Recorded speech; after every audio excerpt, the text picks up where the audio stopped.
Bienvenue à toutes et à tous à la une de l'actualité Sud Télévision. La population de Soava sensibilisée sur l'importance de la vaccination. C'était à travers un géant concert ce lundi à la salle des jeunes de la commune. Image à suivre dans cette édition. Le préfet du Mono échange avec les vendeurs de l'essence frulatée, occasion pour Komlan Cedro Zissou d'expliquer à ses acteurs du secteur informel l'initiative du gouvernement béninois de réorganiser la vente illicite des produits pétroliers. Nous aurons dans cette édition le reportage de Jonas Bouchi depuis Lokosa et puis sur le continent une statue. Une grandeur nature de l'icône sud-africaine Nelson Mandela est dévoilée au siège des Nations Unies à New York à l'occasion du centenaire de sa naissance, un centenaire de Nelson Mandela marqué par un sommet sur la paix à l'ONU.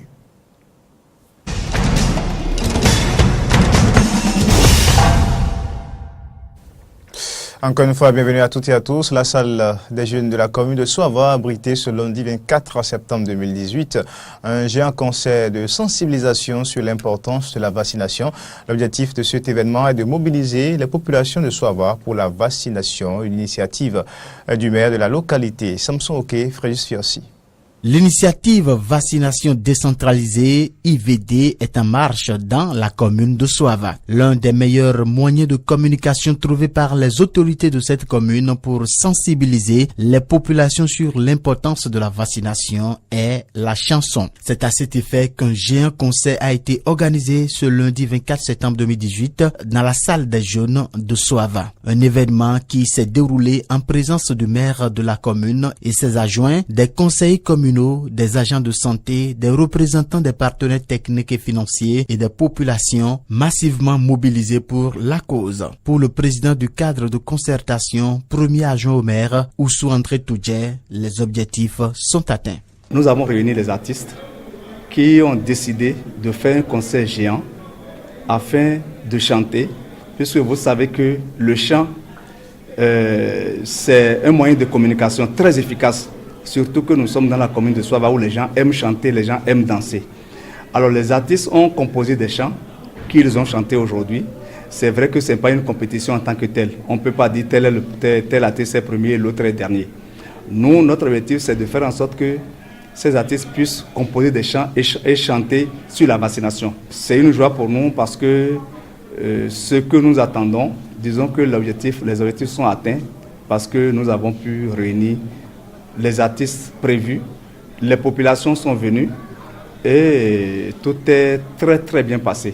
Le respect des 5 rendez-vous de la vaccination protège le nouveau-né contre les 10 maladies mortelles de l'enfance. C'est le message fort véhiculé par les artistes à travers des chants au cours de leurs prestations.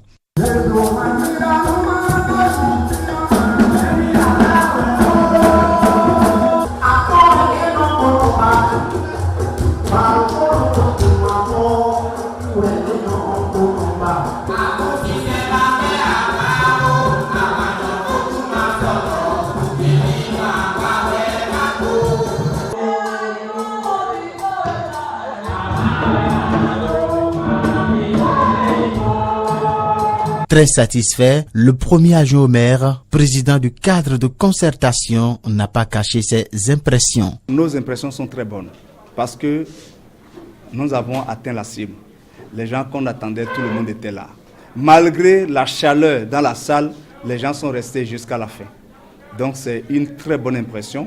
Ce concert qui a mis en compétition 9 artistes chanteurs venus des 7 arrondissements est une initiative de la mairie de Soava soutenue par le ministère de la Santé, l'UNICEF et l'USAID. À la fin de l'événement, chaque artiste est reparti avec une attestation de participation accompagnée d'une enveloppe financière. Des kits scolaires à l'effigie de l'honorable Claudine Prudencio, présidente de l'UDBN, ont été remis dans la matinée de ce mardi 25 septembre 2018 aux enseignants et élèves du complexe scolaire public d'Agomé, une initiative de la coordonnatrice UDBN d'Akasato, Kando François Rombelé-Rintor, Fréjus Fiossi. Le complexe scolaire public d'Agomé dans la commune d'Abomey-Calavi a reçu dans la matinée de ce mardi 25 septembre 2018 la visite des membres de la coordination UDBN à Kassatou, les bras chargés de kits scolaires à l'effigie de la présidente de l'UDBN, l'honorable Claudine Afiavi Prudencio. Un geste pour permettre aux enseignants et aux élèves de passer une année scolaire apaisée. Tel le souhait de l'honorable Claudine Afiavi Prudencio, en témoigne le responsable de la dite coordination, Lazare Adiagodo. Venu ici ce matin, Agomé représente la première série, la première visite de la série des visites que nous avons mises en place. Nous voulons encourager les enseignants, les administrations, les enseignants pour leur dire merci pour le sacrifice consenti et leur dire que nous, coordination de UDBN à Kassatou, nous sommes avec eux. Vous êtes sans savoir que la présidente de l'UDBN, son Excellence honorable Claudine Afiavi Prudencio, elle se bat nuit et jour. Vous allez la voir dans les orphelinats, dans les villages, pour le devenir des enfants.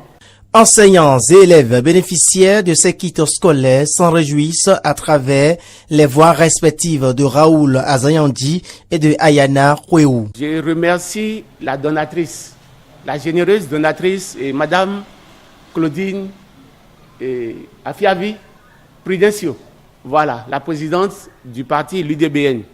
Je la remercie beaucoup parce que depuis longtemps, elle ne cesse pas de penser à faire du bien dans la zone qu'on appelle Agomé. Elle œuvre pour l'émergence de Agomé, notamment pour l'école primaire publique de Agomé. Nous la remercions et nous la soutenons aussi. Nous l'encourageons à soutenir le président Patrice Talon. Parce qu'avec elle, nous voyons que c'est une dame qui a de la lumière. Elle est très éveillée, elle voit juste. Au nom de mes camarades, nous promettons de bien travailler et de réussir à notre examen. Pour encourager maman Claudine Afiavi Prudencio. La démarche a été fortement appréciée par Antoinette Aguédé, directrice du groupe B, mais elle n'a pas manqué de reformuler d'autres doléances. Notre école a trop de problèmes ici. À Gomé ici, nous ne pouvons pas évoluer sans vous. Parce que nous, notre force est limitée. Nous n'avons pas de l'eau potable. Nous n'avons pas de clôture, par exemple. Et nos enfants, pour composer, ils vont à près de 5 km dans le centre de protégé. C'est une école privée et ils vont composer là-bas. C'est vraiment pitoyable. Surtout en saison de pluie, quand ils se déplacent, c'est le retard. Et quand c'est l'examen national, on ne lésine pas à les faire sortir. Donc c'est un certain... On a beaucoup de choses et on aimerait quand même demander votre aide pour la clôture, pour l'eau, pour beaucoup de choses. À la fin, un tour a été fait dans les classes d'examen pour une promesse aux écoliers. Donc elle nous a dit de vous dire de bien travailler, qu'elle reviendra elle-même ici pour vous remettre vos cadeaux. Vous avez compris? Oui. Voilà. De l'Atlantique, rendons maintenant dans le Mono. Le préfet a rencontré lundi 24 septembre 2018 les vendeurs d'essence frelatée. Une occasion pour, comme l'enseigne Rosinsou, d'expliquer à ces acteurs du secteur informel l'initiative du gouvernement béninois de réorganiser la vente illicite des produits pétroliers. Voici, avec Jonas Bouchi, le compte rendu de cette séance tenue à la salle de conférence de la préfecture de Lokossa. Chère laborieuse population de Lokossa, cette rencontre du préfet du Mono avec les vendeurs d'essence frelatée à Lokossa vise à amener ces derniers à adhérer à la volonté du président Patrice Talon de réorganiser la vente non formelle des produits pétroliers au Bénin. Pour leur faire percevoir la nécessité de cette initiative du chef de l'État, le préfet Komlan Cèdre Zinsou a d'abord attiré leur attention sur l'ampleur et les conséquences de cette activité illicite. Le phénomène de la distribution des produits pétrolier par le secteur non formel au Bénin prend de l'ampleur et pose d'énormes problèmes sanitaires et de sécurité pour la population. Au nombre de ces problèmes, on peut citer la pollution atmosphérique, les maladies respiratoires, les maladies de la peau, les risques d'incendie souvent mortels et les dégâts matériels, la déscolarisation des enfants qui s'adonnent à cette activité. Le préfet du Mono a expliqué les différentes étapes du projet et surtout son intérêt pour ces acteurs. En effet, l'État va appuyer ces acteurs là à travers des équipements modernes et bien sécurisés pour leur permettre de mener leurs activités dans des conditions et prises de dignité. Le projet va se dérouler en 6 étapes selon le plan d'action. 1. Information et sensibilisation des acteurs à tous les niveaux. 2. Identification des acteurs par arrondissement et collecte des informations. 3. Intégration des informations collectées dans la base des données. Contrôle de cohérence de la liste des bénéficiaires. 5. Reconnaissance administrative et octroi du droit d'occupation du domaine public. Et enfin, mise à disposition des équipements. Est-ce que l'implication du gouvernement dans ce secteur informel veut dire que le gouvernement empruntera le même circuit dont les acteurs ont tous connaissance pour venir les approvisionner? Est-ce que l'État pourra leur offrir des facilités d'achat à crédit comme le font actuellement les fournisseurs au Nigeria? Ne s'agit-il pas d'un subterfuge du gouvernement pour leur arracher ce commerce? Telles sont les inquiétudes exprimées par ces vendeurs d'essence frelatés suite à l'exposé du préfet du Mono. Mais à toutes ces interrogations, le préfet et les directeurs départementaux impliqués dans l'exécution du projet ont fourni les explications pouvant les rassurer. Des citoyens se prononcent après l'annulation du décret portant introduction d'une contribution sur la communication électronique fournie par les réseaux ouverts au public. Décision prise ce samedi après une rencontre avec les opérateurs GSM par le président de la République, Patrice Athanase-Guillaume Talon. C'est un sentiment de soulagement que ces consommateurs expriment. Écoutons quelques-uns. C'est un soulagement pour la population d'avoir l'information selon laquelle le gouvernement a reçu ces opérateurs GSM et a décidé de revenir sur les tarifs initiaux. C'était une surprise pour tout le monde, c'était un coup très dur pour la population. Ça a changé le quotidien des gens, surtout la plupart des gens qui utilisent la connexion Internet pour les activités économiques. Et ça a été la violation du droit à la communication. Personnellement, j'étais affecté parce que mes activités sont un peu basées sur les réseaux sociaux. Le gouvernement, quand il prend une décision, c'est que c'est ferme, mais on peut voir que le président est revenu sur sa décision, il a écouté la population, c'était bien. On peut désormais bénéficier des forfaits Internet et je crois que mes activités vont reprendre. Je crois que je vais toujours m'adapter à l'ancienne version parce que avec les VPN, ça consomme beaucoup. Et déjà que le forfait est revenu sur la base normale, c'est mieux de laisser les VPN et de continuer comme on faisait. Il faut déjà dire que c'était une belle bêtise, que ce décret qui a été pris pour taxer les réseaux sociaux et tout, mais je pense que le gouvernement a vu l'impact que ça pourrait avoir sur sa politique, sur son électorat. Et ils sont revenus sur leur décision. Du mercredi au samedi, c'était vraiment mortel, sinon suicidaire pour nous, jeunes entrepreneurs, journalistes indépendants qui utilisons ces réseaux sociaux, utilisons le numérique, utilisons Internet pour faire nos affaires. Il y a eu de réels impacts négatifs sur notre productivité. Moi, au niveau de la plateforme, des plateformes au niveau desquelles j'interviens souvent, on était obligé de nous cantonner au relais d'information. Donc, il n'y avait pas de production parce que vous allez publier des vidéos, mais qui va voir ces vidéos-là? Qui va voir ces choses-là? Donc, c'était à la limite ingérable, c'était une décision, c'était un décret suicidaire et Dieu merci, le gouvernement est revenu sur sa décision. C'était un coup fatal puisque Internet est devenu excessivement trop cher. Il est vrai que tout ce qui circule sur les réseaux sociaux n'est pas de la vraie information. Mais il ne suffit pas de cela pour dire qu'on veut taxer l'accès aux réseaux sociaux. Puisque pendant que d'autres sont là à faire du n'importe quoi, à critiquer, soi-disant peut-être le gouvernement ou les actions du gouvernement, il y a d'autres qui travaillent et qui font du sérieux là-dessus. C'est un sentiment de satisfaction qui m'anime, puisque c'est une victoire du peuple. Le peuple s'est battu pour un droit qui est légal, un droit où l'Internet est pour tous. Donc c'était une erreur fondamentale dans laquelle le gouvernement s'engouffrait. Heureusement que le président de la République a pris du recul et est revenu sur sa décision de rendre Internet au coût habituel auquel on les avait avant. Les membres du syndicat national des assistants d'hygiène et d'assainissement du Bénin, SINAB, ont tenu samedi 22 septembre 2018 le congrès de refondation de leur syndicat. Les travaux de ce congrès ont eu lieu à la Bourse du Travail sous la houlette de Kassa Mampo, secrétaire général de la CSTB. Sovi Constant Diovi, président du comité d'organisation, évoque ici les raisons de la tenue de ce congrès. Le congrès de refondation du SINAB intervient après 10 années de dur labeur qui ont vu le syndicat relever des défis. Le présent congrès se réunit dans un contexte totalement différent de celui du 8 mars 2008.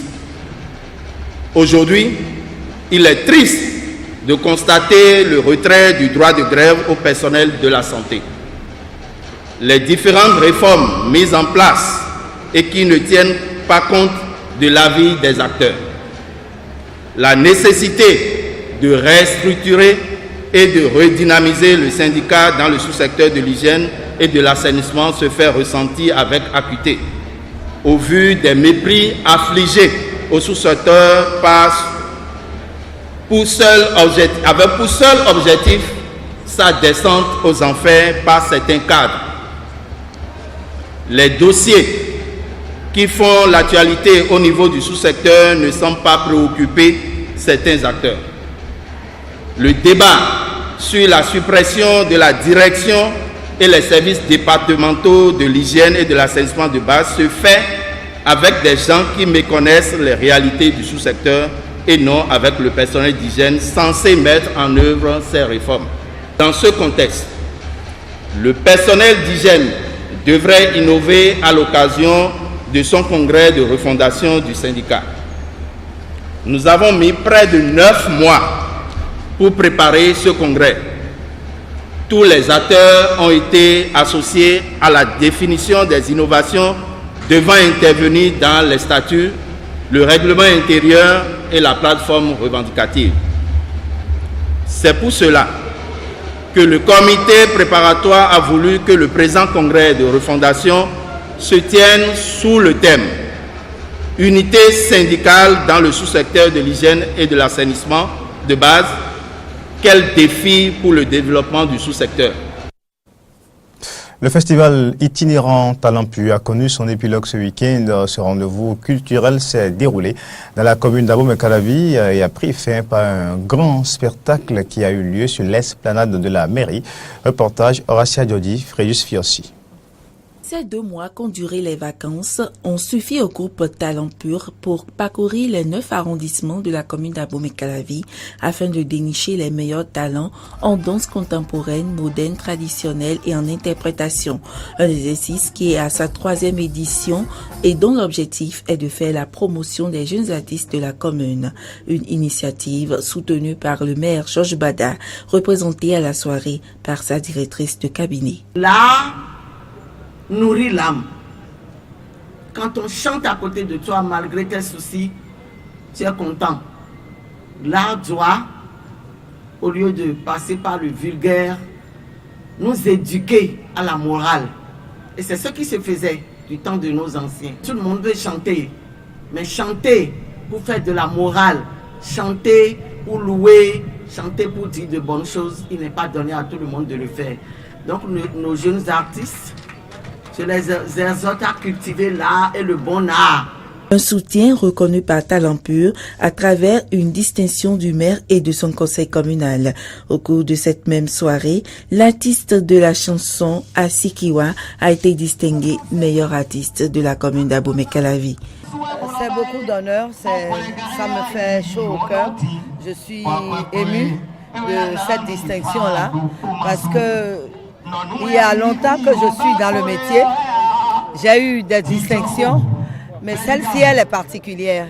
Elle est particulière tout simplement parce qu'elle intervient après que je sois revenue encore sur scène l'année dernière avec le single Clé Queen.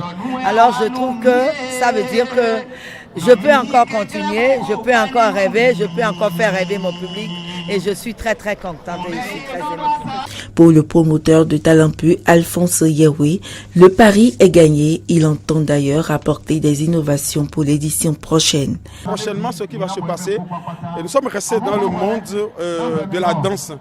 Et le constat qu'on a fait, ça ne serait que les mêmes équipes et c'est les mêmes groupes qui compétissent presque tous les ans.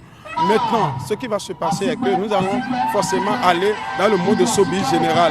Et notre objectif, c'est de mettre au moins au Bénin, au moins 1000. Nous allons lancer minimum 1000 artistes pendant 5 ans. Un festival riche en couleurs avec la prestation des lauréats de la 2e édition ainsi que de plusieurs artistes de la localité. Un fort du Bénin, une statue grande nature de l'icône sud-africaine Nelson Mandela est dévoilée au siège des Nations Unies à New York à l'occasion du centenaire de sa naissance. Un centenaire de Nelson Mandela marqué par un sommet sur la paix en marge de l'Assemblée générale des Nations Unies. Réaction de Antonio Guterres, secrétaire général des Nations Unies, et grâce à Machel, veuve de Nelson Mandela.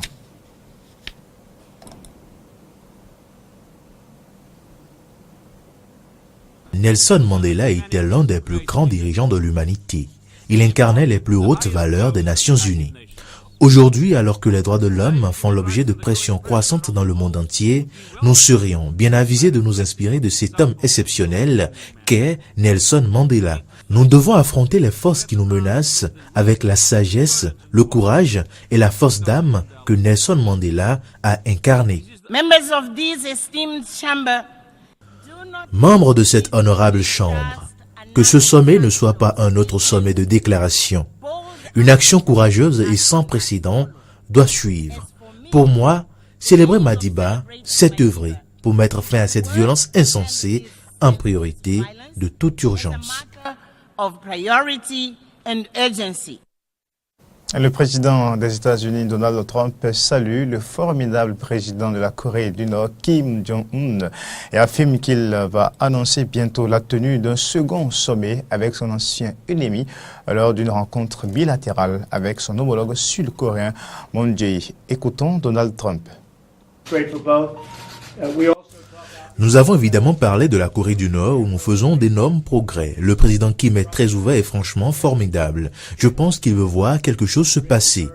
Je vois beaucoup d'enthousiasme de la part du président Kim pour trouver un accord et je pense que c'est quelque chose de très bien. Nous ne sommes pas pressés, il n'y a pas d'urgence. Nous nous sommes vus il y a 3 mois. Nous avons fait plus de progrès que n'importe qui auparavant, franchement, en ce qui concerne la Corée du Nord. Je rencontrerai Rod Rosenstein jeudi quand je rentrerai de toutes ces réunions. Nous nous rencontrerons à la Maison Blanche et nous déterminerons ce qui se passe. Et toujours en interactualité, les Européens vont créer une entité spécifique pour pouvoir continuer à commercer avec l'Iran, notamment pour l'achat de pétrole et à échapper ainsi aux sanctions américaines, a annoncé à l'ONU le chef de la diplomatie de l'Union européenne, Federica Mogherini, représentante de l'Union européenne aux affaires étrangères. Conscients de l'urgence et du besoin de résultats tangibles, les participants ont accueilli des propositions concrètes pour maintenir et développer des canaux de paiement, notamment l'initiative d'établir une entité pour faciliter les paiements liés aux exports iraniens, notamment le pétrole et les imports. Les participants soulignent leur détermination à protéger la liberté de leurs opérations économiques, à continuer le commerce légitime avec l'Iran, conformément à la résolution 2231 du Conseil de sécurité. Les participants au JCPOA réaffirment leur engagement pour sa mise en œuvre complète et effective en toute bonne foi et de manière constructive. Et puis, à l'approche des élections européennes, le député de la France insoumise, Jean-Luc Mélenchon, donne un meeting au Royaume-Uni dénonçant l'agressivité de la Commission européenne. Écoutons ses propos. Or, de grands défis communs s'avancent devant toutes les communautés humaines. Les êtres humains doivent tous affronter le changement climatique et l'extinction de la biodiversité. Et cela en même temps qu'ils vont devoir affronter la prochaine explosion de la bulle financière mondiale. Tout commence par le fait de respecter ce que les peuples décident. L'agressivité de la Commission européenne doit être neutralisée. Sous toutes les latitudes du monde, nous constatons une même volonté des peuples de récupérer le pouvoir sur leur existence quotidienne. C'est une volonté populaire qui crie « dégage » à toutes les marionnettes politiques qui confisquent leur pouvoir légitime et veulent leur imposer ce qu'ils refusent. Mesdames, Messieurs, c'est la fin de cette édition. Merci de l'avoir suivi. Au revoir.